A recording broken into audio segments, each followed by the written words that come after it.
All right, welcome back. This is a new format, if you will. Normally, you just see me, but today I have a special treat. This is Phoebe. Phoebe is one of my student athletes. Phoebe is an 8th grader here at the school that I work with her at. She was a basketball player in our program this year. She's an English student of mine. And I'm going to let Phoebe tell her a little bit about herself, but you'll see what we're doing here in a second. So Phoebe, welcome. My name's Phoebe. I'm 14 and I play mostly soccer and basketball, and I skijor too. Okay, so I was going to mention the skijoring because many of you who are watching this have never heard of such a thing. I had not either before I moved to Montana. Why don't you real briefly explain what skijoring is? Skijoring is where there's a horseback rider and a skier and usually a 50-foot rope, and the horseback rider will pull the skier through a probably like 600 to 900 foot course where the skier has to slalom through gates and hit jumps. Yeah, and I went and saw Phoebe skijor 3 weeks ago, I think, about 3 weeks ago up at Big Sky, Montana. It was outstanding, and she's a very humble young lady. She is a national champion, 4 times, I believe you've told me, 4-time national champion skijorer. And she is the youngest competitor on the circuit with the adults and competes in the adult divisions as well. She's national champion in the junior divisions, but competes with adults, and just actually had a very good weekend this weekend competing against adults down in West Yellowstone, Montana. So anyway, but here's the point. You hear from me all the time. I talk about things that we as coaches need to do, my ideas on various coaching and athletic topics. And I had an idea today that, you know what, how about we hear from one of the people who it matters most about, and that's our student athletes. And so I'm going to ask Phoebe a couple of questions and see where this goes, but I thought I'd ask her a couple of questions about her experience and about the experience we're trying to present to our kids. And so Phoebe, just first question is basically this. As a student athlete, as an athlete, what kinds of things, why do you play? What are the things, the reasons why you like to be, you mentioned soccer and basketball. Soccer is really Phoebe's main sport other than skijoring, but she plays soccer a whole lot more. Why do you play, and why do you like to play, and what are you looking for from that experience? I really like the feeling I get when I'm in a game or just in practice, and I like I like just doing activities, I guess, and being active, but it's just really fun for me and gives me something to do, I guess. Okay, and you've told me, actually you wrote about it in the first paper that you wrote, about your soccer and how much you like soccer, and one of the things I remember you talking about is how much you like to do the running and all of the, just getting out and moving and all that. You're very athletic in terms of that type of stuff. So is that a big part of why you play? Yeah, I definitely like the athleticism that goes into it, like running and the skill set that you have to have, but yeah, it's definitely a main part.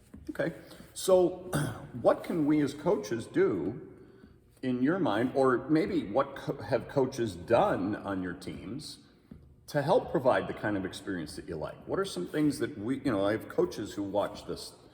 What can they do, from the standpoint of an athlete to help you guys have the kind of experience that you're looking for? I think one of the main things that they can do is be supportive and really listen to the players. That's definitely like the main thing, but yeah, pretty much. Okay, and have you had coaches who've done that, been that way for you? Yeah, I definitely have, and I've had some that weren't, and it wasn't a very fun experience for me. So when they weren't that way, those coaches who and I certainly wouldn't want you to name names, but when they weren't that way, what did they do that made it, kind of not as much fun? And were you ever in a mindset saying, "Gosh, I wish you would have," or you wish you would fill in the blank? Definitely, I've had some coaches that didn't listen to the players, maybe mid-season they'd tell the coach that they're better in this position, and they'd play them in the completely opposite position. And I've also had some coaches that favor their kids who play on the team, and that just really makes it not fun for everyone else. Okay, yeah, and that's a topic that I haven't really addressed yet. I addressed it in one or two of the blog posts I wrote many years ago, but it's certainly one that I'm going to talk about, is coaching your own kid, because it provides its own dynamic, its own challenges, and I went through it with my own son, coaching him through quite a few of his years. And it's one of those things I've watched in all my years coaching and as an athletic director, where I had my share of coaches who were coaching their own kid. And it can be a really good thing. It can be done really well. It's just that if it's not done really well, all of the issues of that dynamic can get kind of exaggerated for everybody else. And so it's something we'll cover in a future episode, either on the video or in a post, or I don't know that I'd cover it in the podcast, because the podcast is about quotes, but certainly in one of these couple of formats. So when you are in your, and I'm mainly talking here about like your basketball and your soccer type of experience, a team experience.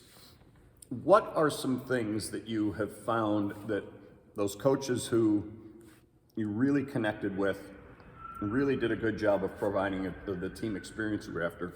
What were they like? What did they do in terms of who they are that made this the best experience it could be?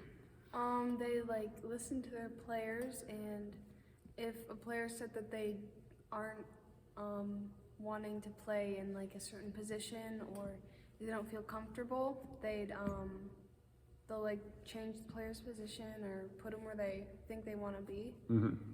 And they're just like really supportive of like a lot of things. So. Okay. Now, from a coach's perspective, I will tell you this, and I imagine some of you out there were thinking this type of thing. As a coach, there are reasons why I'll play certain players in certain positions. And so it's important for you to know as a player, it's not the my way or the highway that I'm talking about, where I'm doing this because I'm in charge, although I am doing it because I'm in charge. But this is what I believe gives us the best opportunity to have success, or creates the best experience for our team. And so there are some times where a coach will still choose to put a player in a certain position simply because the coach believes that's where we are best served as a team. So understand that as a player.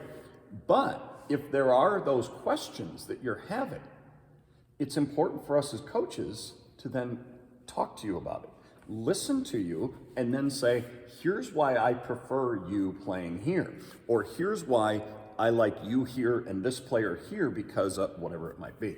So understand that it's great for us to have that dialogue, but ultimately the coach will make the final decision, and it's important for players to understand why that final decision is being made. But if we don't ever explain that, then it becomes probably really hard for you to ever think, why are we doing this? Yeah, definitely. Yeah. So, and then when you throw in the dynamic of their own child, do you think it sometimes has been, or not do you think it sometimes, has it been sometimes a coach is playing their own child in a position that was better suited for somebody else, but that position was more of a glory spot or whatever it might be, and it's like, I want my kid to have it? Is that what you're talking about? Definitely. There's like some kids who are usually defenders, and they're like the coach's kid. The coach will put them in like the forward position, even though the kid doesn't really want to be there. And they'll just play him up there. Oh, wow. Even the player himself or herself is not wanting that, doesn't feel as comfortable there, or isn't as confident there, but the coach is putting them there, and you think because they want the kid to score? Yeah. Really? Now, has that ever been said, or is that just kind of the feeling? That's kind of the feeling mostly. I've had the kid who's my pretty good friend talk to me about it a little bit, but mostly just kind of a feeling. Okay, interesting.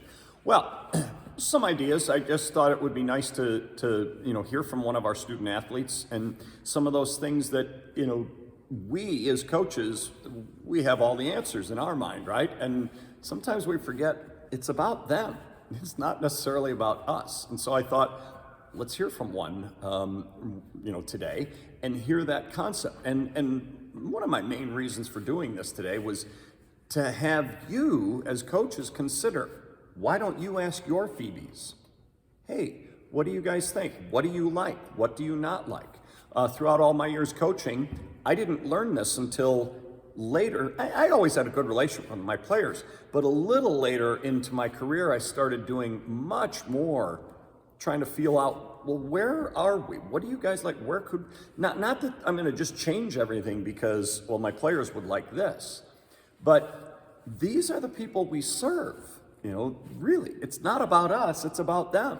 So we need to do what we can to help provide them the best opportunity for a great experience. Now, part of that is we're also trying to help them win games. We want to win and have success.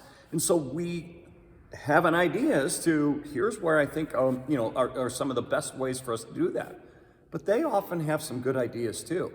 And so I think it's always a good idea to try to elicit some ideas from your kids as much as possible. Again, it doesn't mean you're going to change anything or change everything, but at least you're going to get some ideas from them. Here's the other thing. She'd feel listened to.